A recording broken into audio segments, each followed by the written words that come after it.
নমস্কার বন্ধুরা, কেমন আছো সবাই? তো চলো আজকে রেসিপি মাছের তেলের চচ্চড়ি।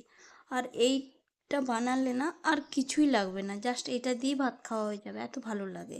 তো আমি প্রথমে ওই কাতলা মাছের তেলটা নিয়েছি।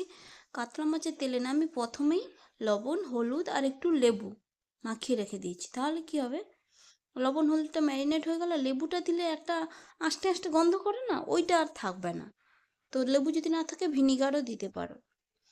তো তারপরে আমি এখানে নিয়েছি আলু, এটা আমি প্লেন আলু দিয়ে বানাচ্ছি, তোমরা যদি চাও বেগুনও দিতে পারো, আলু বেগুন দিয়েও ভালো হয়, বাট আমি শুধু আলু দিয়েই বানাচ্ছি।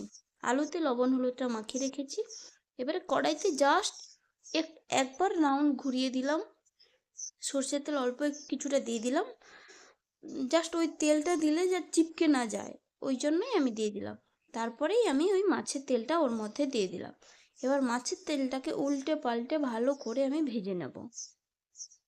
এই মাছের তেলের কথা বলতে আমাদের মনে পড়ে আমার বিয়ের আগে আমাদের মায়েরা, সব মেয়েদের মায়েরাই বিয়ের আগে মাছের পোঁটা খেতে দেয় না, কারণ বলে মাছের পোঁটা খেলে নাকি শাশুড়ি খুবই খোঁটা দেয়।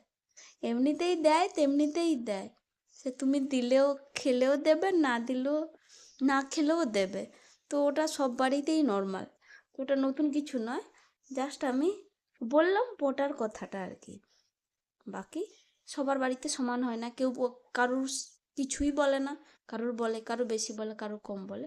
যাই হোক, ওটা ব্যক্তিগত ব্যাপার, ছেড়েই দাও। তো এখানে তেলটা ভাজা ভাজা, দেখো একটা ব্রাউন কালার চলে এসছে না, ভাজা ভাজা হয়ে গেলে আমি একটু ভেঙে দিলাম। ভাজা ভাজা হয়ে যাবে সুন্দরভাবে, ভালো। আর এটা না ধিমি আঁচেই করতে হবে, হাই স্পিডে করবেন না, তাহলে ভালো হবে না। আর পটাটা ফাটার সময় একটু ধ্যান রাখবে যাতে করে হাতে টাতে না লাগে। তারপরে আমি আলু যে লবণ হলুদটা মাখানো ছিল, ওইটা আমি ওর মধ্যে দিয়ে দিলাম, দিয়ে ভালো করে মিক্স করে ওই তেলটার সাথে ভালো করে মিক্স করে ঢাকনা দিয়ে দেব। তো আমরা তো এখানে একদম একদম পুকুর থেকে জ্যান্ত মাছ তো পাই না, আমরা এখানে ফ্রোজেন মাছই পাই। তো ওইটা নিয়ে এলে মোটামুটি এই তেলটা খাওয়া যাবে, তো সেরকম দেখে আমরা নিই, সব সময় ভালো হয় না।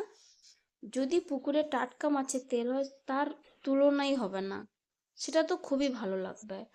কিন্তু এখানে তো আর পুকুরে টাটকা মাছ পাওয়া যায় না। জাস্ট আমি ওই নর্মালটাই নিয়ে এসেছি, ফ্রোজেনটাই, ওটাই চলছে।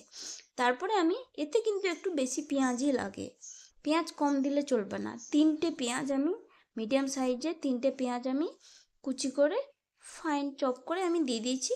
আর লবণ একটু, সরি, রসুন একটু থেঁতো করে দিয়ে দিয়েছি, বা গ্রেট করেও দিতে পারো, রসুনটা একটু থেঁতো করে আমি ওর মধ্যে দিয়ে দিচ্ছি, দিয়ে আর ঢাকনা দেবো না। আর আলুটা না ততক্ষণে 50% বয়েল হয়ে গেছে, আর আমি ঢাকনা দেব না। এরপরে আমি হলুদ গুঁড়ো, পরিমাণ মতো লঙ্কা গুঁড়ো আর লবণ দিয়ে দেবো, বাস, আর কিছু দিতে লাগবে না, আর কিছুই লাগবে না। এবারে ভালো করে নেড়ে নিতে হবে, নেড়ে হতে দিতে হবে। এটা কিন্তু ধিমি আঁচেই করতে হবে। আবার যে দোকানে কাটে না মাছটা, তাকে একটু বলে দিলে না, ওই মাছের যে পিত কালারের যে পিতটা থাকে, ওইটাই যেন একটু গ্রিন কালার হয় না, ওইটা যেন ফেলে দিতে বললাম। তাহলে কি হবে, মাছের তেলটা তেতো লাগবে না, তেতো লাগলে না ভালো লাগবে না চচ্চড়ি। তো আমি এখানে 4টে কাঁচা লঙ্কা কুচি করে দিয়ে দিই, এটা এটা আমার শর্টকাট। লঙ্কা কুচিয়ে আবার হাত দিয়ে তুলবো, হাতে ঝাল লাগবে, ওই হাতে বাবুকে নেব, তার কোথায় ঝাল ঝাল লেগে যাবে, ওই জন্য আমি এটা লঙ্কা এইভাবে কুচিয়ে নিয়ে নিলাম। ব্যাস, ভালো করে মিক্স করে দিলাম। তোমরা চাইলে না এর মধ্যে একটু ধনিয়া পাতাও দিতে পারো। আর আমি এখন ভিডিও বানাচ্ছি, ভয়েস ওভার দিচ্ছি, এখন আমার মনে হচ্ছে যে ধনিয়া পাতা একটু দিলে ভালো হতো, বাট তখন আমার মনে নেই।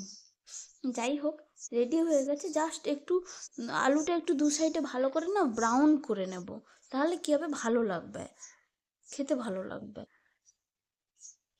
আবার মাছের তেলও যদি অনেকে পছন্দ না করো, একবার মাছের বীজ দিয়ে বানিয়ে দেখো, ভালো হবে। মাছের বীজ দিয়ে সেম প্রসেসে মাছের বীজও এইভাবে আলু দিয়ে চচ্চড়ি করে বানিয়ে দেখো, খুবই ভালো হবে।